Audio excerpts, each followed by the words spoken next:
सभी दर्शकों का, दोस्तों का बहुत स्वागत करता हूं मैं एक बार फिर से हाउसफुल शो विद नितिन के इस एपिसोड में। और जैसा कि आज हमारा टाइटल है, आज हम बात करेंगे भारतीय फिल्म संगीत के एक बहुत महत्वपूर्ण गायक मुकेश जी के बारे में। दोस्तों, मुकेश जी वो आवाज है जो जिसमें भारतीय कस्बाई क्षेत्र और ग्रामीण क्षेत्र के जो है उसकी एक महक थी, भारत की मिट्टी की महक थी।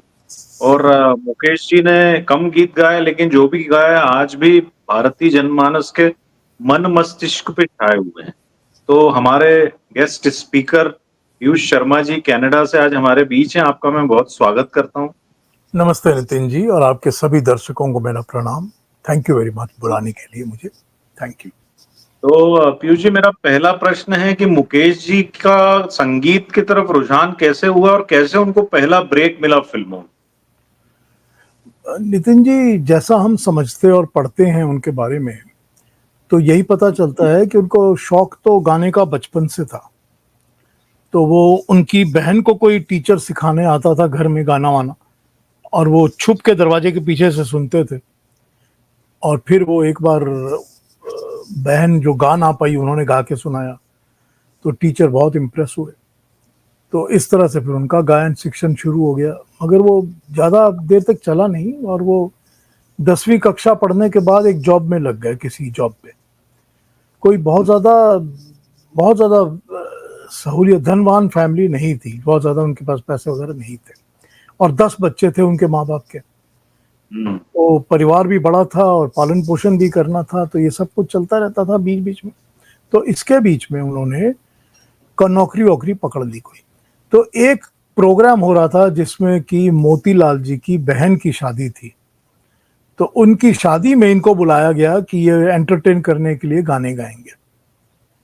तो वहां पर मोतीलाल जी ने और ये गाते, तो उस वक्त भी, उस समय भी वो केएल सहगल के ही गाने गाया करते थे, बिकॉज वो बहुत इम्प्रेस थे उनसे। तो मोतीलाल जी काफी इनसे प्रभावित हुए और इनको अपने साथ बॉम्बे ले गए। तो बॉम्बे ले जाके उन्होंने इनको किसी एक ट्रेनर के पास थोड़े दिन के लिए ट्रेनिंग के लिए लगा दिया। मगर क्योंकि देखने में भी अच्छे थे मुकेश जी, तो बहुत जल्दी इनको हैंडसम थे, तो बहुत जल्दी इनको एक फिल्म मिल गई नलिनी जयवंत के साथ, निर्दोष, 1941 में। जी, 41। हाँ, 23 में इनका जन्म हुआ था, 1923 में। तो ये 18 साल के थे 18 से। 41 में। तो 18 साल की उम्र में इनको एक हीरो का रोल मिल गया, और कुछ गाने भी गाने थे। तो उस फिल्म के लिए म्यूजिक डायरेक्टर अशोक घोष को लिया गया था। अशोक घोष जो हैं वो पन्नालाल घोष के छोटे भाई हैं। पन्नालाल घोष जो हैं वो बहुत मशहूर बांसुरी वादक हैं इंडिया के, जी, और जी। बहुत ही नाम है उनका। और पन्नालाल घोष पारुल घोष के हस्बैंड थे, पति थे, और पारुल घोष थी अनिल विश्वास की बहन। तो उन दिनों ये होता था कि अगर आपका कॉन्ट्रैक्ट है कि आप नेशनल स्टूडियोज के साथ म्यूजिक कर रहे हैं, तो आप बाहर म्यूजिक नहीं कर सकते थे। तो इसी चक्कर में मोतीलाल ने रिक्वेस्ट तो अनिल विश्वास को ही की थी म्यूजिक देने के लिए, लेकिन नाम अशोक घोष का यूज किया गया। तो अशोक घोष का नाम यूज करके फिल्म को साइन कर लिया गया।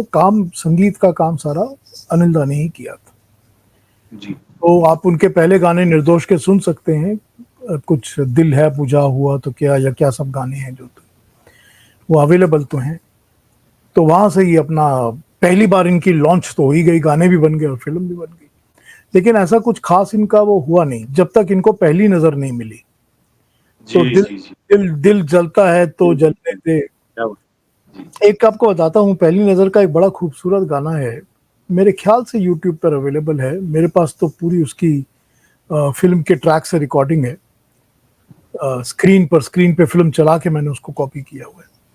तो वो गाना है तय करके बड़ी दूर से पुरपेच डगरिया, ए इश्क चले आए हैं हम तेरी नगरिया। ये अनिल दा का बनाया हुआ गाना है जो मुकेश ने गाया है मोतीलाल के लिए फिल्म पर। बड़ा प्यारा गाना है, बहुत खूबसूरत, बहुत अच्छा लगेगा सुनकर आपको। तो ये गाने जो थे, खैर दिल जलता है तो एकदम इमॉर्टल फेमस हो गया था गाना। और दिल जलता है में तो वो पूरी तरह से अपने आप को उन्होंने केएल सहगल के रंग में ही ढाल लिया था। फिर उसके बाद वो दूसरे गाने, थोड़े अलग गाने लगे।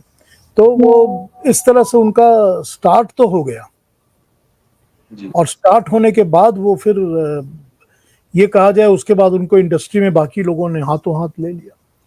फिर नौशाद साहब ने काफ़ी गाने दिए इनको शुरू शुरू में, मेला में, अंदाज में, इन सब फिल्मों में, और बाकियों ने भी गाने दिए। फिर ये बर्मन दादा ने भी इनको गाने दिए, शबनम में भी और जी, विद्या वगैरह, इन सब फिल्मों में भी।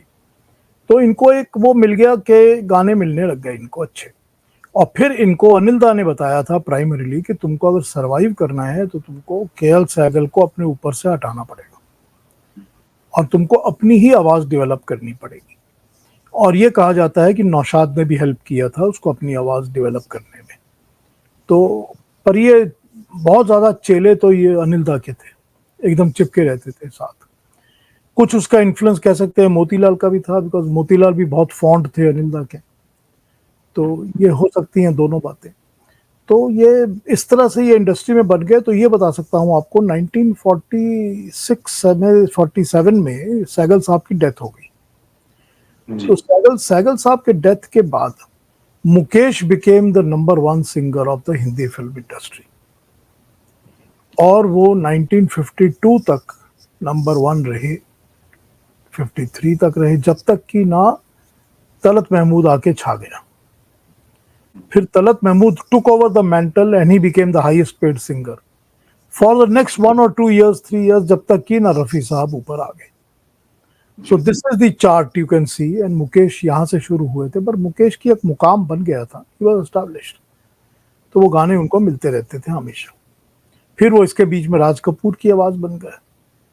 तो राज कपूर की जब आवाज बन गई, हालांकि नौशाद ने तो इनको दिलीप कुमार के ऊपर यूज किया था, जी, लेकिन ये फिर आवाज राज कपूर की जब ये बन गए बरसात से, तो फिर तो इनको कोई पीछे मुड़ के देखने वाली बात ही नहीं थी। बहुत पॉपुलर हो गई है राज कपूर के नाम से। हाँ जी, क्या पूछेंगे आप? ये आपने जो बताया अभी, पहली नज़र का जो गीत था, वो बिल्कुल सहगल स्टाइल में गाया था। हाँ, पहला वो और तो दिल चलता है तो बिल्कुल सहगल साहब का गाना है। बिल्कुल सहगल, क्योंकि सहगल साहब उनके आदर्श भी थे। हाँ, पर इस गीत के गाने पर एक बड़ी झूठी कहानी कई सोशल मीडिया और कई इवन रेडियोज़ पे भी, रेडियो जॉकीज़ भी बताते हैं कि सहगल साहब ने उन्हें ये गाना सुन कर के एक हारमोनियम पारितोषिक के बतौर, इनाम के बतौर दे दिया था, जबकि इसमें सच्चाई नहीं है। अब ये हम लोग को पता नहीं है सच्चाई कि है। सच्चाई है झूठ है, ये हमको नहीं पता। जी, कुछ नहीं पता, ये सारी बातें चलती रहती हैं सोशल मीडिया में भी और इधर, और लोग नई नई कहानियां मैंने बनाते हैं। ऑथेंटिक सोर्स से मुझे ये ज्ञात हुआ था कि एक बार मोतीलाल जी के यहाँ सहगल साहब आए हुए थे और मोतीलाल जी ने मुकेश जी को भी इनवाइट किया था। हाँ तो जब ठीक। सहगल साहब थे, चूँकि उपस्थित थे, तो उन्होंने बहुत शाबाशी दी कि तुमने बहुत अच्छा गाया है, और मुझे तो यही लगा था कि मैंने ही गाया है, इतना तुमने मेरे जैसा ही गाया। फिर उनसे जब गाने की डिमांड हुई सहगल साहब से, तब मुकेश जी अपना हारमोनियम कैरी कर रहे थे, तो उन्हें दे दिया उन्होंने बजाने के लिए, और उन्होंने कुछ गीत सुनाए उसपे। तब मुकेश जी ने ये ऑफर किया था कि सहगल साहब, ये हारमोनियम आप ही रख लीजिए। तब सहगल साहब ने कहा था कि ये हारमोनियम आपका है और अब आप इस पे रियाज़ निरंतर करिए। मेरी तरफ से ये आपको आशीर्वाद। अच्छा। एक ये किस्सा था वो। और वो गलत तरीके से, इवन अन्नू कपूर साहब ने भी गलत तरीके से पेश किया हाँ, इसको। वो तो सब उल्टी सीधी बातें करते रहते हैं जी, लोग। जी, मैनिपुलेटेड थी हाँ, पूरी बहुत स्टोरी। बहुत बहुत बहुत झूठ फूट फैलाते रहते हैं, इधर उधर की गप्पे मारते रहते हैं। खैर, मुझे इसके अ, बारे में पता नहीं है तो मैं आपको कमेंट करके नहीं बोल ये सकता। मैंने ऑथेंटिक सोर्स से पढ़ा था। एक ठीक। वीडियो भी बनाया था इनफैक्ट मैंने इनिशियली जब मेरा चैनल स्टार्ट हुआ था तब। ठीक है। पीयूष जी, मेरा दूसरा प्रश्न है कि मुकेश जी के करियर में एक शख्स जो जिस पर उन्होंने सबसे ज़्यादा गीत गाए वो हैं राज कपूर साहब। जी। और राज कपूर साहब उनके बहुत अभिन्न मित्रों में से भी थे। जी। तो राज साहब से पहली मुलाकात कब कैसे हुई उनकी? और कैसे वो राज साहब की आवाज़ बन गए? राज साहब से पहली मुलाकात कब कैसे हुई इसका तो मुझे पता नहीं है, लेकिन ये पता है कि राज साहब से इनकी मुलाकात भी वो आग बनने से पहले हो गई थी। तो जब आग बन रही थी तो उस समय जब एक आवाज ढूंढी गई और देखा गया कि कौन सी आवाज ली जा सकती है, क्योंकि राज कपूर ने खुद प्लेबैक खुद अपने लिए गाना नहीं था। वो चाहते थे कि कोई आवाज बुलाई जाए जो कि गाई जाए उनके लिए। और जो भी उस वक्त चलन चलन में थे सिंगर्स, ज्यादातर ऐसे थे जो खुद एक्ट करते थे और खुद ही गाते थे। तो उसके चक्कर में इनको लगा कि नहीं, मुकेश को बुला सकते हैं, क्योंकि इन्होंने मोतीलाल के लिए तो प्लेबैक दिया ही है, तो इनको बुलाते हैं। तो और उन्होंने फिर उसके लिए नौशाद के लिए भी काम किया है प्लेबैक में। तो उन्होंने फिर इस चक्कर में राम गांगुली ने और राज कपूर ने दोनों ने ही मिलकर इनको बुलाया था आग के लिए। तो आग के समय में ही राज कपूर और मुकेश की अच्छी दोस्ती बन गई। वो उसका एक रीजन ये था कि राज कपूर जिस तरह एक्सप्रेशन करते थे कि अगर मैं गाऊं तो इस तरह गाऊंगा, मुकेश उसी तरह गा देते थे, मैच होता था, तो वो बड़ा मैच कर जाता था उनका। तो इसी में उनकी दोस्ती हो गई और राज कपूर ने ये सोच लिया था कि मैं आइंदा भी इनको ही अपनी आवाज की तरह लूंगा। तो उन्होंने बरसात में उस चीज को निभाया भी है जी। तो ये राज कपूर के साथ तो इनका इस तरह का मेल हो गया। जो दूसरे गाने राज कपूर गाते थे, यानी कि जो मन्ना डे वाले गाने होते थे, वो सिर्फ वही होते थे जो ये लगता था कि शायद मुकेश इसको निभा नहीं पाएंगे। तो इस तरह के जो गाने होते थे सिर्फ वही मन्ना डे को जाते थे, वरना तो सब मुकेश को ही जाया करते थे। और अब नैयर साहब ने और रफ़ी को भी गवाया है राज कपूर पर, वो दूसरी बात है कि म्यूजिक डायरेक्टर किसी और को बुलाना चाहे तो बुला लेता था, पर राज कपूर अपने लिए मुकेश को ही चुनते थे मोस्ट ऑफ द टाइम। उनका वही एक प्रेफरेंस ही वही थी कि नहीं, मुकेश ही गाएंगे गाने। जी, वो जिस प्रकार शम्मी कपूर पर रफी साहब उनकी आवाज बन गए थे, वैसे ही राज साहब तो मुकेश जी उनकी आवाज। बिल्कुल। और वाकई में उनकी पर्सनालिटी पे, उनके कैरेक्टर पे बहुत सूट करती थी वो आवाज। मुकेश को सुन के लगता है ये राज कपूर गा रहे हैं। जी जी बिल्कुल। आम तौर पे ही लगता है सुन के राज कपूर गा रहे हैं। जी। वो इमेज ऐसी बन गई। जिस प्रकार के रोल राज साहब ने किए, उस मतलब उनकी फिल्मों में भी जो तत्कालीन भारत का जो चित्रण होता था, भारतीय समाज का जो चित्रण होता था, एक सामान्य भारतीय नागरिक का जिस प्रकार से चित्रण होता था, उस पे मुकेश जी की आवाज बहुत फफती थी। वो लगता था कि ये एक सामान्य भारतीय की आवाज है। आप वैसे आप क्या कहेंगे, मुकेश जी की आवाज की चारित्रिक विशेषता क्या थी आपके नजरिए से? देखिए, मुकेश की आवाज बहुत ही मैनली थी, मतलब जिसको मैनली आवाज कहा जा सकता है, सॉलिड, जिसके अंदर बास बहुत ज्यादा होती है, गहराई बहुत होती है, ऐसी आवाज थी उनकी।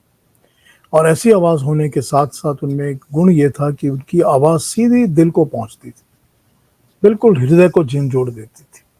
ताकि और उसमें एक चीज और ऐसी थी कि क्योंकि उनमें कोई कॉम्प्लिकेशंस थी नहीं, तो वो ज्यादा मतलब तान वान वाले और मुर्कियों वाले इस तरह के गाने वो गाते ही नहीं थे। और उनको पता था कि मैं ये नहीं गा सकता, वो अटेम्प्ट भी नहीं करते थे। तो उसमें होता यही था कि वो गाने सिंपल होने के कारण आम जनता में सबको अच्छे लगते थे और सबको, हर कोई उसको गुनगुना सकता था, गा सकता था। तो ये एक चीज थी जो उनकी आवाज की और गायकी की खूबी थी, जो लोगों के दिल में उतर गई और ये उनका यूएसपी बन गया। जी, और बिल्कुल। इसके साथ आप एक चीज देखिए कि कोई भी एक फिल्म ले लीजिए, जिस फिल्म में 6-7 गाने होंगे, सपोज करिए कि 6 गाने उसमें रफ़ी साहब के हैं या किशोर दा के बाद में हैं या जो भी हैं, लेकिन एक गाना मुकेश का है, तो आप देखेंगे वो एक मुकेश का गाना ही सुपर हिट हो जाता था। जी जी। वो इनकी जो हिट रेशियो है ना, वो सबसे ज्यादा है, सबसे रफी साहब से भी ज्यादा, हाईएस्ट रेशियो इनकी हाईएस्ट, सबसे ज्यादा है। परसेंटेज वाइज अगर आप ले लेंगे कि कितने गाने गाए और कितने परसेंट हिट हुए, इनके हाईएस्ट है मुकेश जी का अनडाउटेड। तो ये दिल तक पहुंच जाते थे और इनको गाने भी वही दिए जाते थे जो इनके लिए बहुत सूटेबल होते थे। जी। तो फिर ये बस अपना वही चलता रहा इनका। फिर मुकेश साहब, राज कपूर के बाद फिर ये मनोज कुमार की आवाज, फिरोज खान की आवाज, इस तरह बनने, औरों ने भी ट्राई किया फिर उसके बाद। जी हाँ जी, वाकई। जी। पर एक प्रश्न हमेशा मेरे जहन में कौंधता है कि इतने बढ़िया गायक थे मुकेश जी, और पब्लिक में, आम जन में उनकी लोकप्रियता बहुत ज्यादा थी। इवन यहाँ तक कि विदेशों में भी बड़ी लोकप्रियता थी मुकेश जी, पर फिर भी मुकेश जी ने सिर्फ 1300 गीत गाए हैं। तो ये थोड़ा एक, ये देखिए 1300 भी तो आप तब ले रहे हैं जबकि उनके प्राइवेट गाने भी आ जाते हैं और वो पूरी रामचरितमानस भी उसमें आ जाती है मतलब कुल मिलाकर 1300। जी हाँ, फिल्मों के लिए तो कोई मेरे ख्याल से 700 गाने ही होंगे टोटल इनके, 600-700 गाने। राइट। और अब आप ये सोचिए कि 46 से शुरू करके 78 सिक्स में, सेवेंटी 76 में, 76 76। में इनकी डेथ होती है। तो ये ऑलमोस्ट 28 साल, 28 सालों में सिर्फ 600 कुछ या 700 गाने, सच में बहुत कम है। लेकिन एक चीज आप नोट करेंगे कि ये फिर वही गाते थे जो कि इनको सूटेबल होता था, या जो इनके इमेज और इनकी गायकी के साथ मैच करता था वही गाते थे। वरना वो उनके गाने जो थे या मन्ना डे को मिल जाएंगे या रफी साहब को मिल जाएंगे, मगर ये अपना उस तरफ उनका उनका कोई प्रॉब्लम ही नहीं थी कि मैं इससे ज्यादा गाऊंगा। तो वो इस तरह इसको बस चॉइसेस कहा जा सकता है, चॉइसेस गाने इनको मिले हैं। और वो चॉइसेस गाने जो इनको मिले हैं वो बड़े बहुत बढ़िया गाने, बहुत अच्छे गाने। वाकई में बहुत बढ़िया गाने, हाँ उसमें कोई डाउट नहीं है कि उनके गीत जो हैं वो दिल को छूते हैं। हाँ और बिल्कुल। सामान्य गायकी है तो मतलब एक आम आदमी भी गा सकता है। हाँ, यही तो गाने की खूबी है ना उनके गाने की, हर आदमी दिखा सकता है। और जिसका भी जहां भी जिंदगी में जब भी दिल टूटता है वो सबसे पहले मुकेश को याद करता है है ना? तो जी जी बिल्कुल। ये गाने मेरे इनके जी दिल के बहुत नजदीक रहते हैं ना, दिल इनके के गाने। बहुत।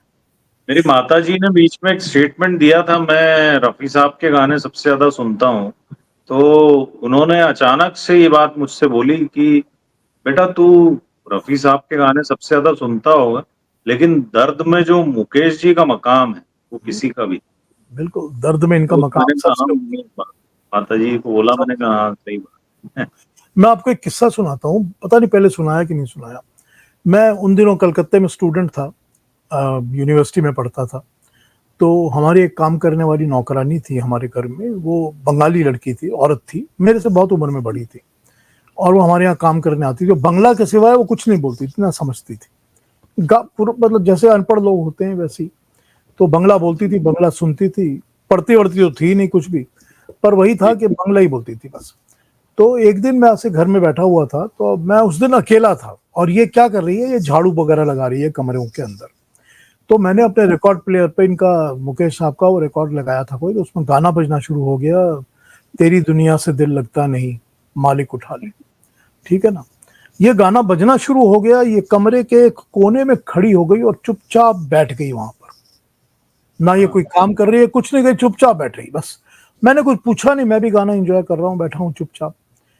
तो गाना जब खत्म हो गया तो मैंने देखा कि ये उठ के खड़ी हो गई और रो रही है। और मैंने इसको पूछा कि दीदी क्या हुआ, क्यों रो रही हो?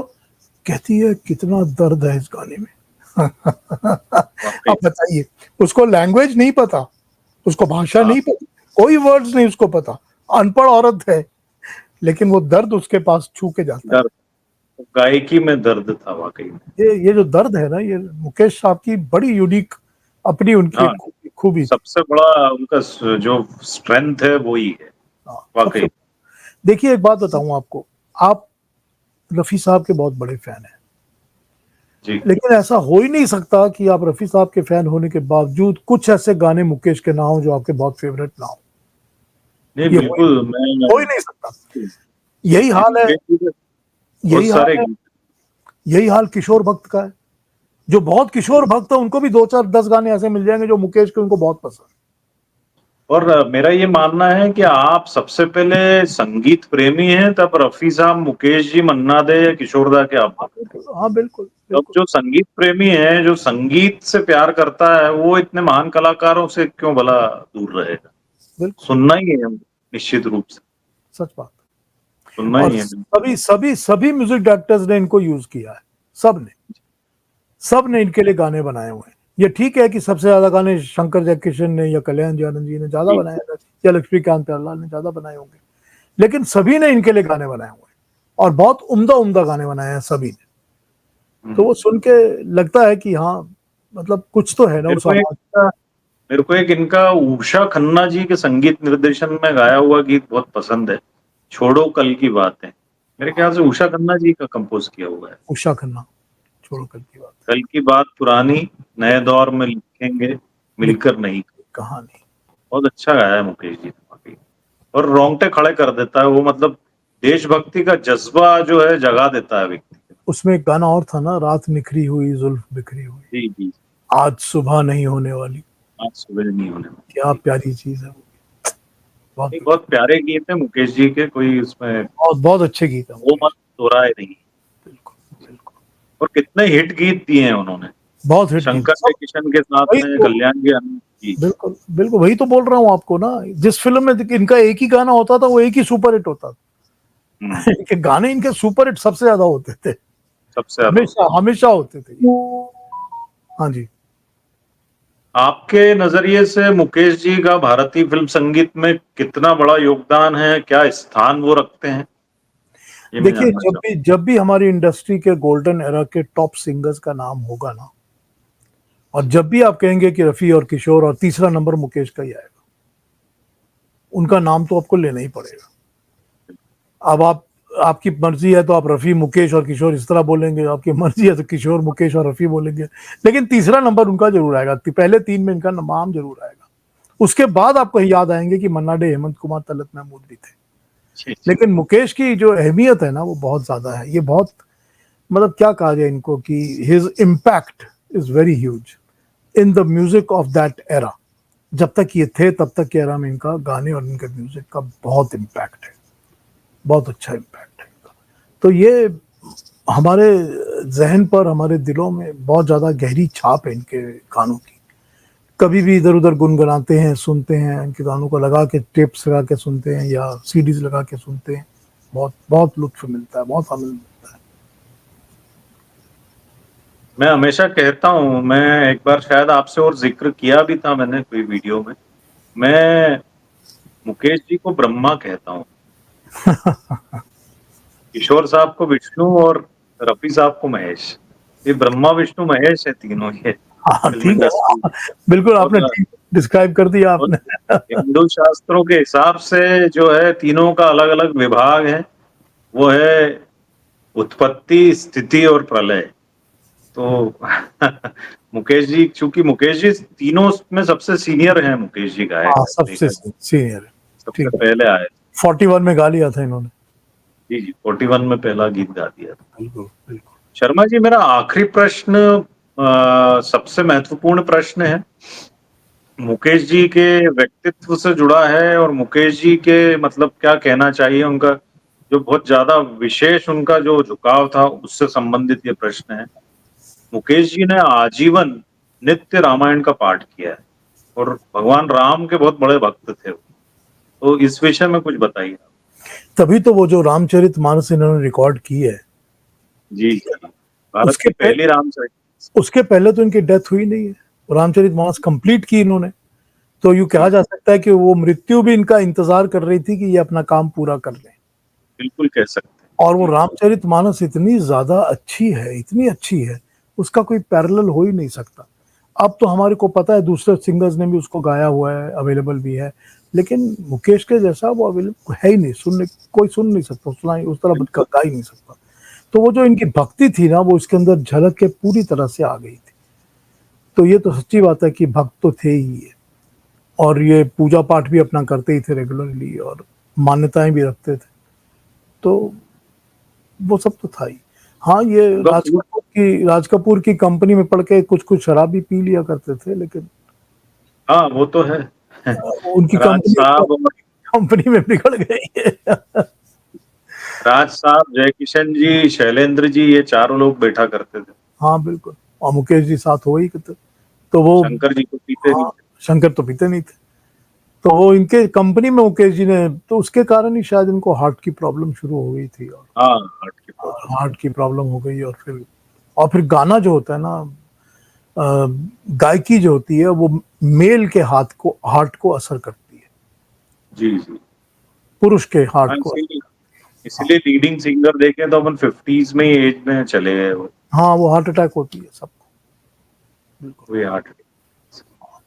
तो इसके मुकेश जी अलावा मैंने तो, ये भी सुना था शर्मा जी की मुकेश जी की जब मृत्यु हुई थी यूएस में, जब वो कॉन्सर्ट के लिए गए हुए थे, लता जी साथ में थी और जी, इनके सुपुत्र भी साथ में थे, नितिन मुकेश जी। जी। तब आखिरी दिन जब उनको स्टेज पे गाने के लिए जाना था और अपने रूम में थे, तब बेचैनी हुई थी उनको, और उनका बेटा जब उनके रूम में पहुंचा तो वो तड़प रहे थे, छटपटा रहे थे। और उन्होंने नितिन मुकेश से बोला, बोले बेटा मेरी रामायण मेरी गोद में रख। और तब फिर वो जब एकदम स्थिति उनकी बिगड़ गई, तब लता जी उनको लेकर के गई थी हॉस्पिटल। हॉस्पिटल, हाँ, पर और वो मर चुके थे वो हॉस्पिटल। हॉस्पिटल जब गए तब भी उन्होंने ये बोला था कि रामायण मेरे साथ ही रहना चाहिए। अंत तक वो रामायण कैरी करते रहे। बिल्कुल, अच्छी बात है। चलिए, इंसान की श्रद्धा जो होती है, श्रद्धा होती है तो अच्छी बात लगती जी मुकेश जी, जैसा आपने भी बताया कि गोल्डन एरा के जो सबसे महान गायक है उनमें से एक है, और मैं भी ये मानता हूँ। है जी। बीइंग ए रफियन भी मैं हमेशा ये मानूंगा और मानता हूँ। और मुकेश जी के बहुत सारे गीत हैं जो मैं निरंतर सुनता हूँ और मुझे बहुत अच्छे लगते हैं। और वाकई में उनकी आवाज में जो दर्द था वो अतुलनीय है, इनकम्पेरेबल है। और आपने बहुत सारी बातें हमें बताई, उसके लिए आपको मैं बहुत धन्यवाद प्रेषित करता हूँ। और आगे भी हम नए एपिसोड के साथ आपको निश्चित आमंत्रित करेंगे। जरूर, थैंक यू। जरूर जरूर, जब मर्जी जो मर्जी पूछ लीजिएगा, मैं हमेशा अवेलेबल हूँ। आपको बहुत धन्यवाद, और सभी दर्शकों को मेरा बहुत नमस्कार। अपना खूब ध्यान रखिए, स्वस्थ रहें, मस्त रहें, हमेशा प्रसन्न रहें। Thank you Nitin ji, thank you. मेरा प्रणाम सबको।